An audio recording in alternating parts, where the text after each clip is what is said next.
Hey y'all, it's Tuesday, May 3rd, day 46. I just left camp at 8:05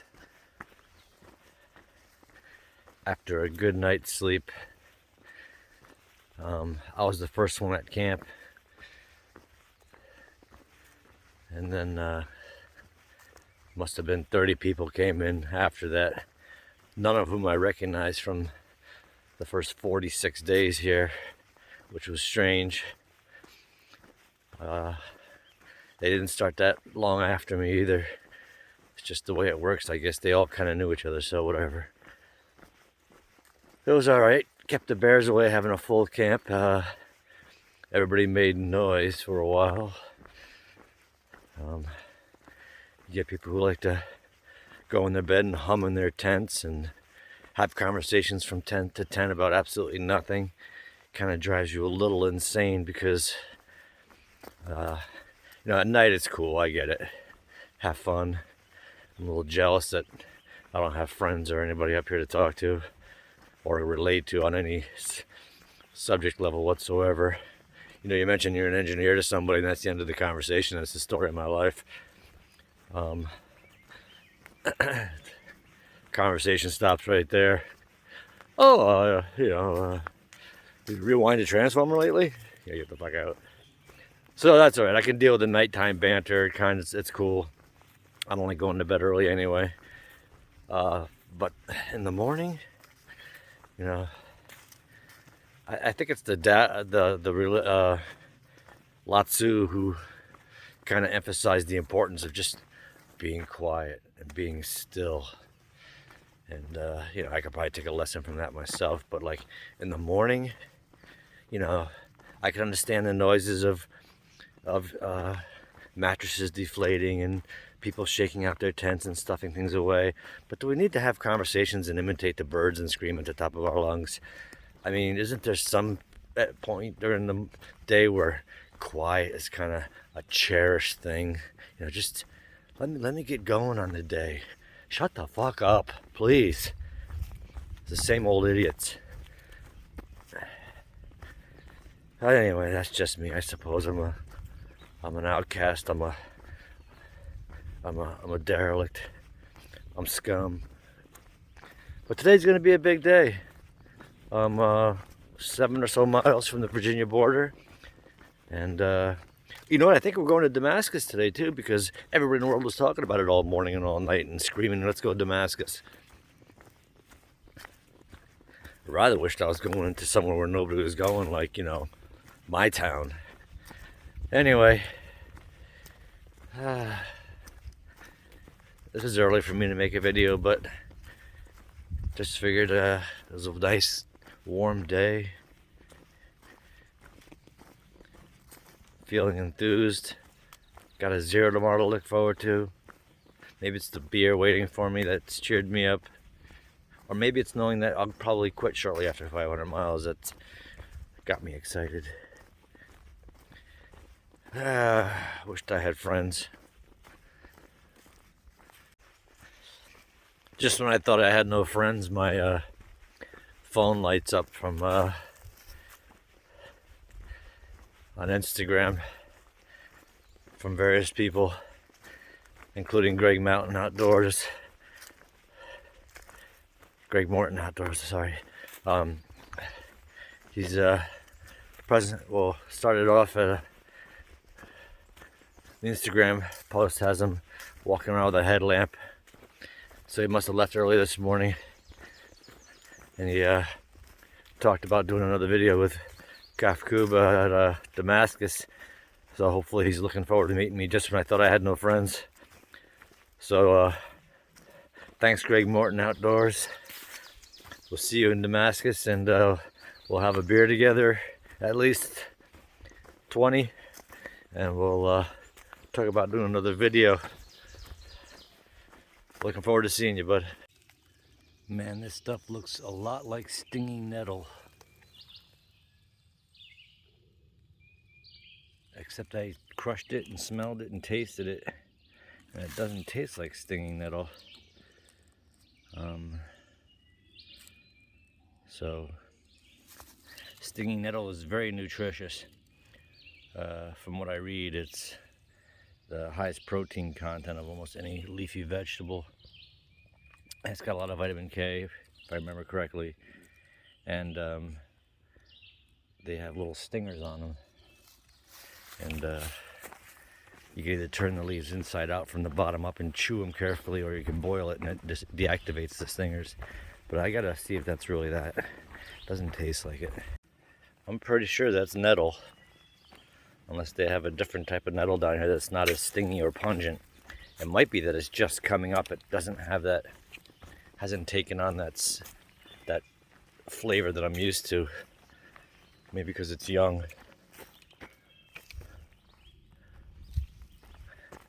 Somebody came into camp with ramps last night, and I've had my eye out for those, although not too, I haven't exactly been foraging. I've been in the mindset of just making time.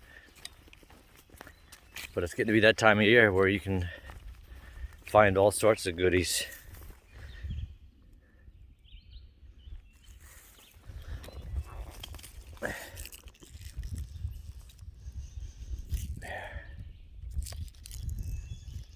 That's not the ramp.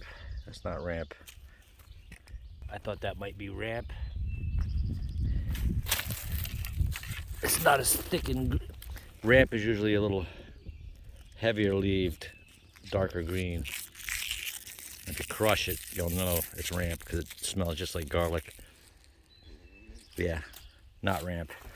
And I didn't think it was ramp, but that's a lookalike right there. Since we were talking about it. Man, this nettle is everywhere. That's gotta be it. I mean, look at the stem. All kinds of little goody stingers on there. And that'll all boil away as soon as you put it in hot water. Oh well, I'm losing time to Virginia.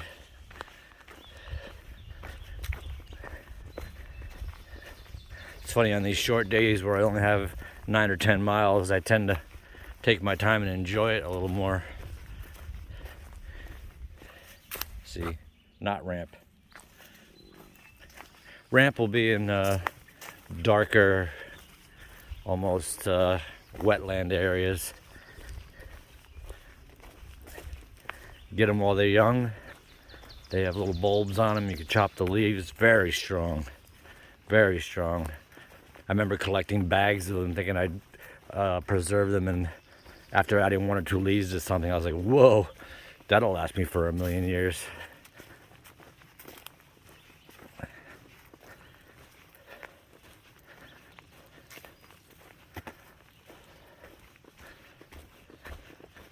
Yeah, you can almost survive off the land in the spring.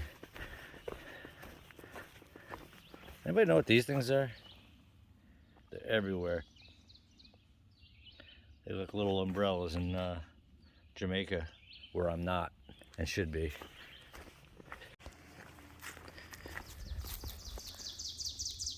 So I pulled up some Google searches on nettle, and apparently there's all kinds of nettle, which I might have known at some point, but that's where experience and having done it before comes in handy. You know right away if it's exactly stinging nettle, because you pretty much, I was picking those leaves off pretty readily without getting any kind of stingies, and I even grabbed the stem, which would be very uncomfortable with stinging nettle, even though those had some apparent hair-like stingers on them. But when you roll the leaf or smell or taste it, you definitely know it's stinging nettle because it has a distinct nutty spinach-like flavor. It's actually quite good, at least I think so. So yeah, there's a lot of some kind of nettle here, or a nettle look-alike, but I wouldn't eat it because it doesn't fit the profile of what I'm used to. But I'll keep my eye out. If anybody has any comments or thoughts, please let me know.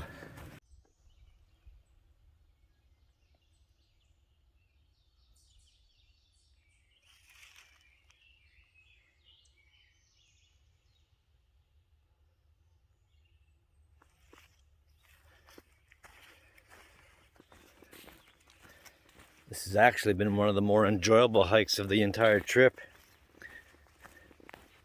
It's been an hour. I've done 2 miles. I've done more BSing and stopping and going, and I mean the hike's not hard. That's part of the reason I can just kind of cruise.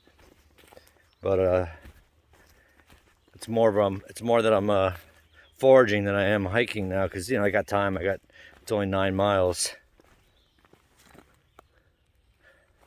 So when you're actually doing something instead of just humping it, everything's more enjoyable. I'm using my mind, not just my body. And my mind isn't just engaged with my body. My mind is free to examine other things around me while I'm being physical, which is why I like running. And why I like this day so much. Or maybe I'm just happy because there's a day off coming up.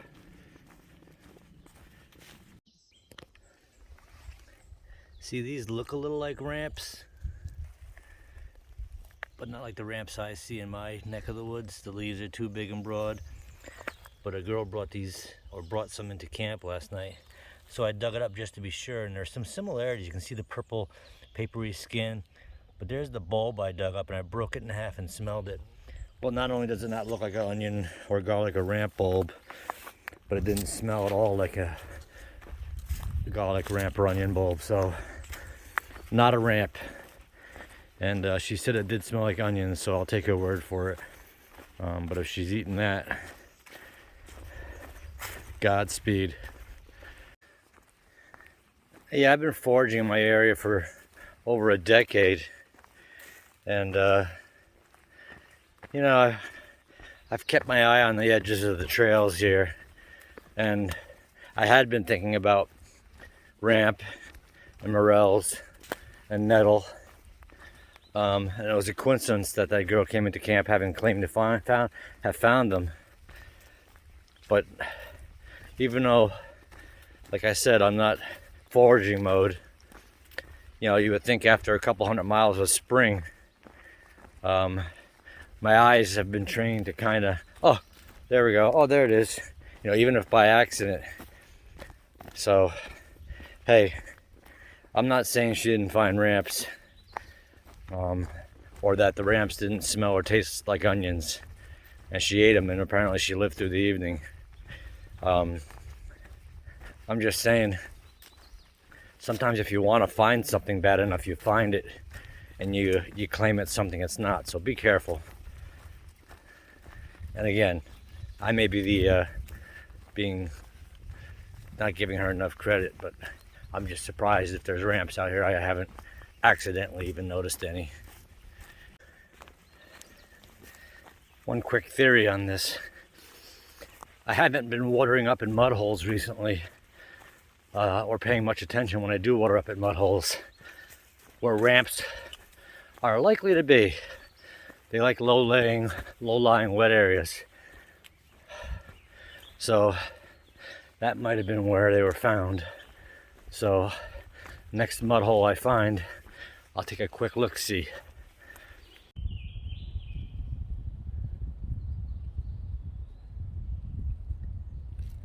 See, that's more of a lily of the valley kind of family plant, not ramp. You see a little blossom in there. I don't know if it's really lily of the valley, but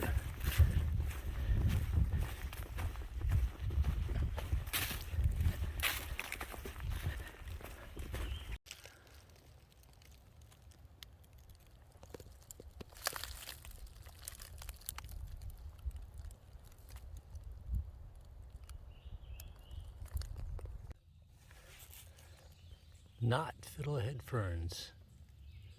Not fiddlehead ferns.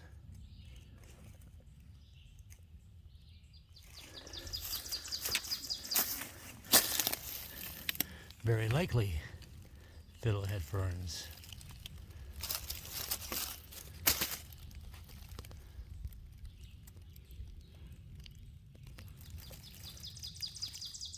See the more brown papery substance?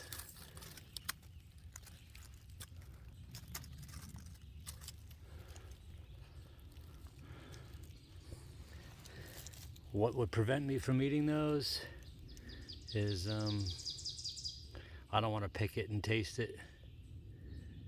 And usually they grow in bigger clusters, but that looks like a fiddlehead fern. Brown paper. Yeah. Let's pick one. Focus you. Always cook these.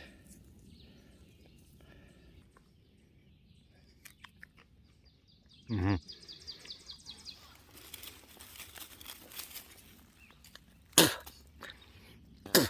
Definitely fiddlehead fern. Again, not fiddlehead.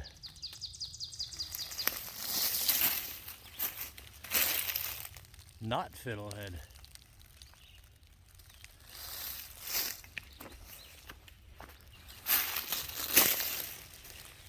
Not fiddlehead.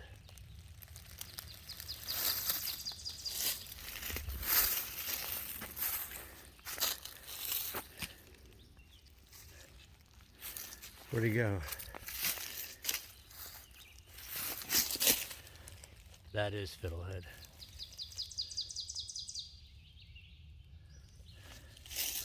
You can taste the savoriness and the again, those are usually in lower lying levels too. I was surprised to see those up here. It's probably a little late in the season up here. That's like a first thing that pops up kind of thing, and you get them when they're nice and tight. They're starting to loop out here. Nice editing work.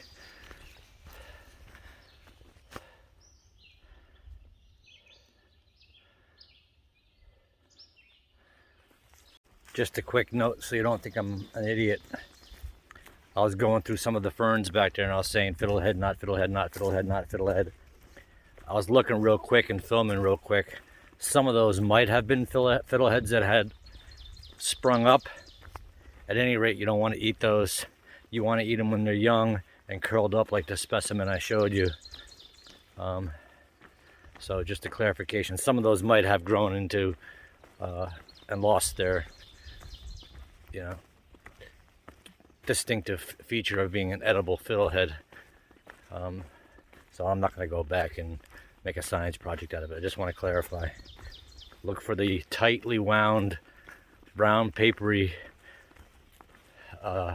specimens like I showed you. You can almost taste the chunk and you can almost say, oh yeah, that's edible. But cook them quickly with oil, butter, or whatever. Don't just eat them raw. It's never a great idea to eat much raw out here without at least cooking it quickly to get rid of any bacteria, bugs, or whatever.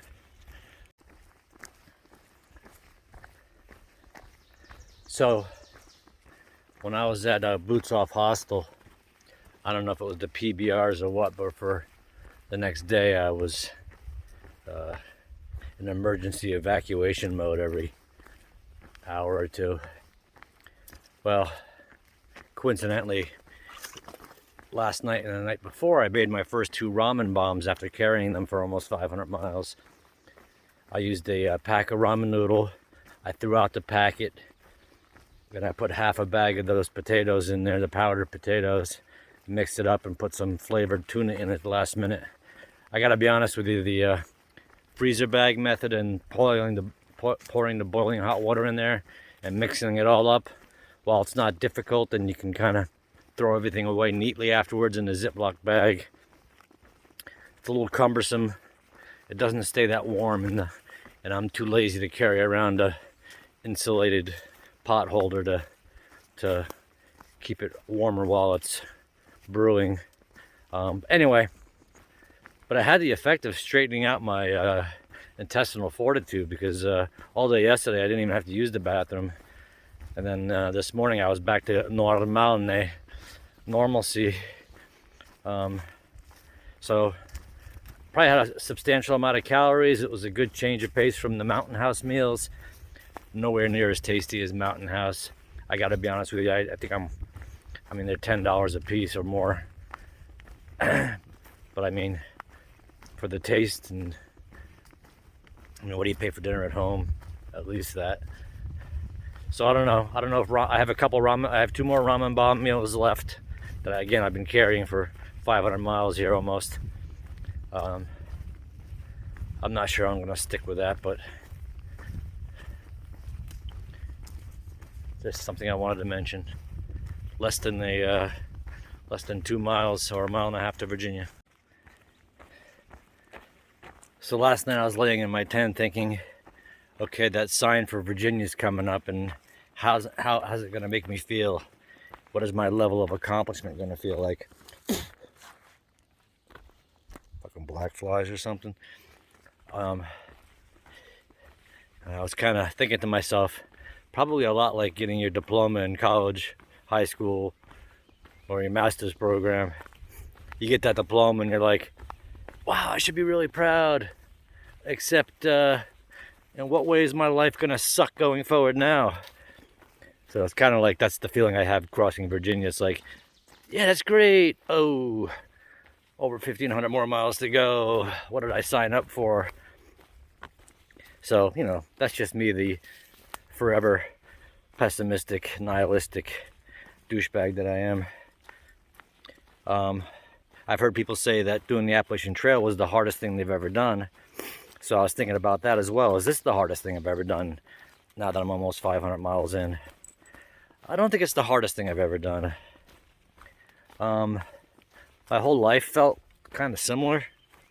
Second grade felt like the hardest thing, sitting there wondering what the hell your life is turning into at 7 years old, banging your head against the wall, crying for mommy and daddy, like, what am I in this classroom for? That was pretty hard. Or trying to maintain grades through high school, college, masters. That was kind of more or less a mind fuck, like, what system am I signing up for here? Whose rules am I following, and why am I trying to do so well at it? But I guess it served itself. Being at the same company for 35 years with all its challenges, after 35 years, it's such a blur that it's like, just to sustain that for so long, and not get fired or not screw up a job ever, and always meet your schedules and always meet your budgets. I mean, that wasn't easy, but it's like 35 years of challenges stacking on top of each other that never end. All of the things I'm mentioning were all hard at the time, but compared to the trail, it's just the hardest thing I've ever done. Waking up a skinny teenager, senior year of high school, for the next 4 summers, and doing grueling masonry work from 5 in the morning till God knows when at night, depending on the situation. That had to be some of the more grueling and physically demanding work I've ever done. So that's up there, and that's something I'm very proud of. I always mention that, and everybody always makes fun of me. Oh, talk about your Mason days again. Well, I'm kind of proud of that. That was physically demanding, grueling work for 3 or 4 months every summer in the worst heat of the, So, raising kids and making sure the system didn't screw them over and they were getting the same advantages as everybody else, and trying to keep on top of them in their grades and seeing them through all their issues. That was probably some of the most personally demanding work, or personally demanding investments that you have as a parent, I would say. I thought I was done climbing. So, something goes wrong with your kids and you don't set them up for success, or help them set themselves up for success, and that's... motherfucker. Was that the hardest thing I've ever done? No, but it's the most up there with the most personal things I've ever done. Personal investment. So the AT, is it the hardest thing I've ever done? I would say no. I would say it's up there with the most tedious and I don't know what the word for it is. Questioning why I'm doing this. It's mentally it's draining. You know, it's the same thing over and over again. Like, it's almost enough to make you go mad. Because I'm having a tough time finding a purpose to this. It's like I'm walking the death trail.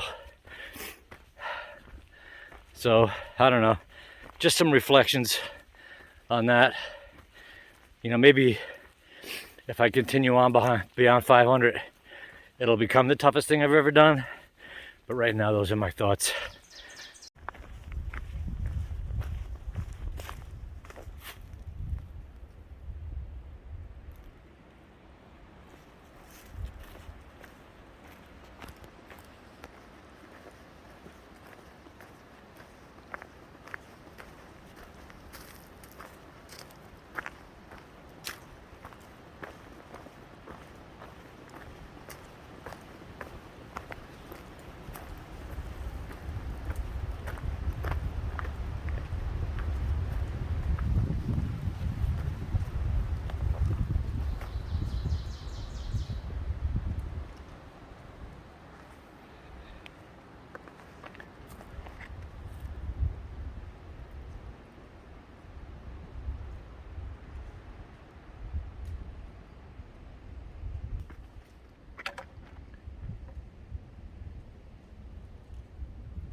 Here we are. Goodbye, Georgia, North Carolina, and Tennessee. I should have been in Damascus like a half hour ago, but I don't know, my feet started killing me about a mile ago. I don't know if it's psychological because that last mile or two before you head into a town, you're so anxious to get there that it seems like it's taking forever. But my Achilles, my arches, my feet are just tired. No more IT band or calf issues the last few days, but my feet are weary. I'm right on the edge of Damascus.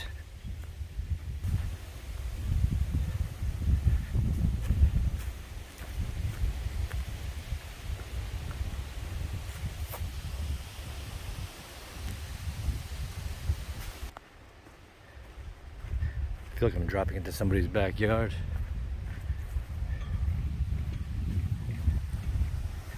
Hello, butterfly.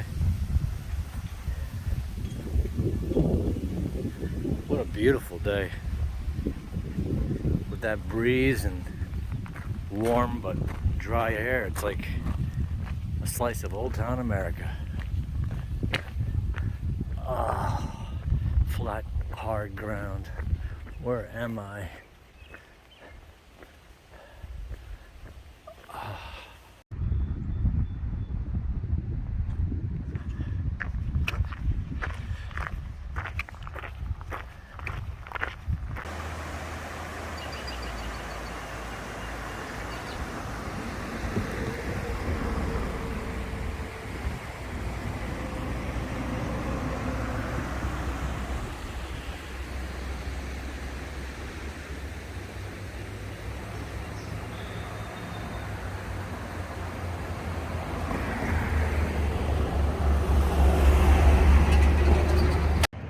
Hey, what's his name? Tito's.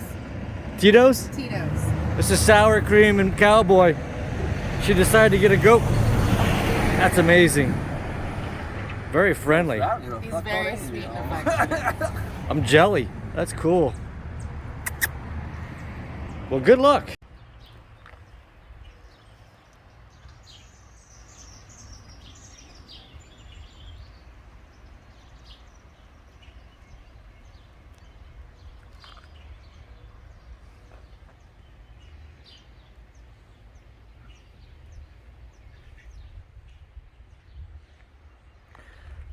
Beautiful little town here. Nice place.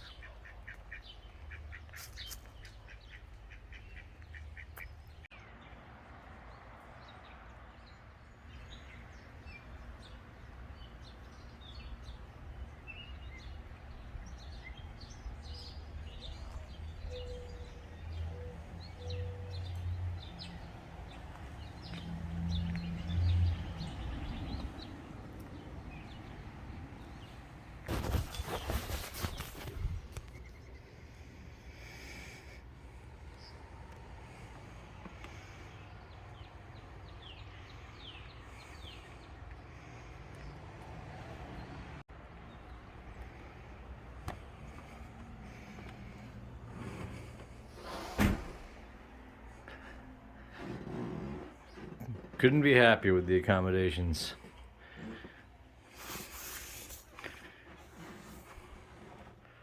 Very nice. Except I can't figure out this Hulu thing.